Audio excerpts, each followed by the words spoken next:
and how Black Lives Matter has deeply prospered throughout this whole thing. But the place where George Floyd was actually killed is devastated now because of all of the aftermath actions of activists and rioters and looters. And so here's Candace speaking to a local pastor and showing kind of the town square where all those businesses used to be. And it's a desert town now. So here's that. As I'm looking around, there's so many empty shops on the block, things that are boarded up. How does that make you feel to see that? Is there ever going to be life again on this street? Well, I feel like there has been a tremendous loss of the way of life here has changed, the economy, the destruction of businesses. Most of the businesses here that were destroyed, the insurance would not be able to cover that. Right. And so it's a hard thing for people to rebuild themselves, especially after what they went through. So as you can see, it's an absolutely desolate place that used to be a thriving business square. And George Floyd's Square is really a sad, sad tale, because it's sad, certainly for George Floyd and what took place there, and for the aftermath of his family and what they had to experience throughout all of that, whatever that may look like. The documentary even goes into a little bit of detail how his family didn't really have a relationship with him. But, I think it's a little bit overwrought. Whenever you lose somebody, even if you weren't close to them, it still hurts you. It hits close to home. But if we're going to talk about victims, we must also talk about the victims of the business owners and the people that used to have thriving businesses, one can only assume, in that area that has now been made desolate because of activists, looters, and rioters in the aftermath of George Floyd's death. So George Floyd's certainly a victim, but yeah, you have to also admit, so are these people who suffered the wrath of these misguided fools.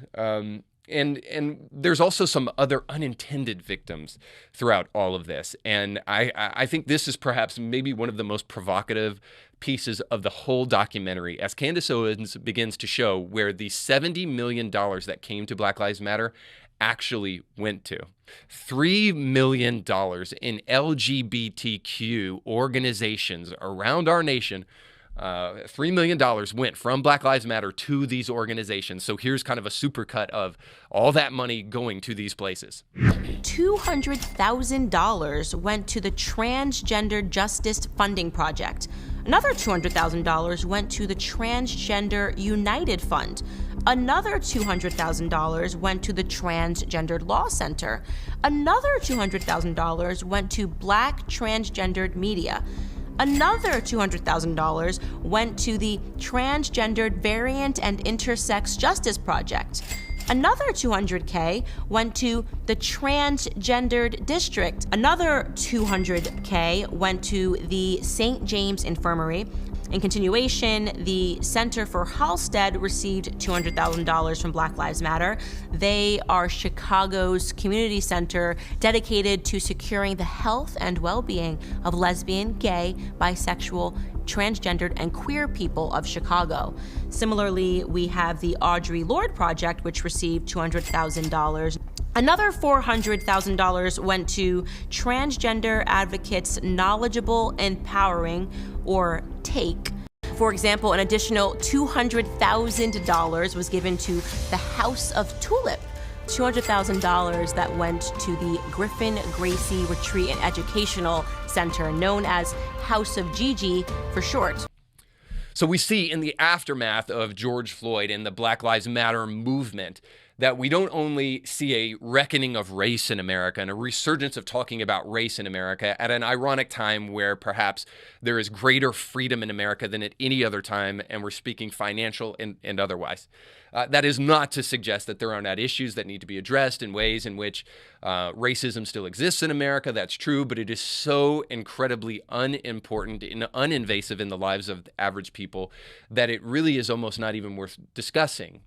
But suffice to say, one of the aftermath occurrences of the BLM riots is not just a resurgence of talking about race, but also an odd kind of cropping up of trans identity and the LGBTQIA movement writ large. We see things like Drag Queen Story Hour in schools and kid-friendly or family-friendly drag events all over the United States. And it's enough to make one sit back and scratch your head and say, where in the world are these things coming from? And it seems to be happening in more and more rapid pace. Just on the show not too long ago, last week, we talked about this happening in Chattanooga, Tennessee, of all places.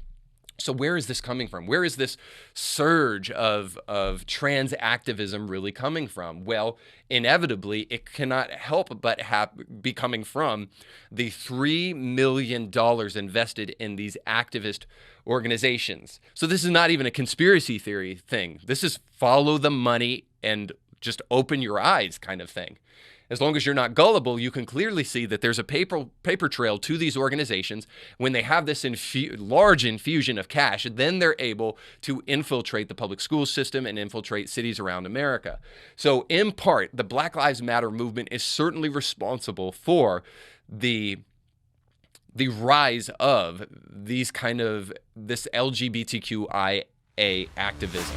So you just got done watching a small excerpt of a much larger episode. You can find the link to that full episode down below in the description of this video. So you definitely need to check that out, because if you like that clip, you'll like the much larger episode. And while you're at it, don't forget to like, share, and subscribe, and click that little bell to be notified when great new episodes of Indie Thinker come your way.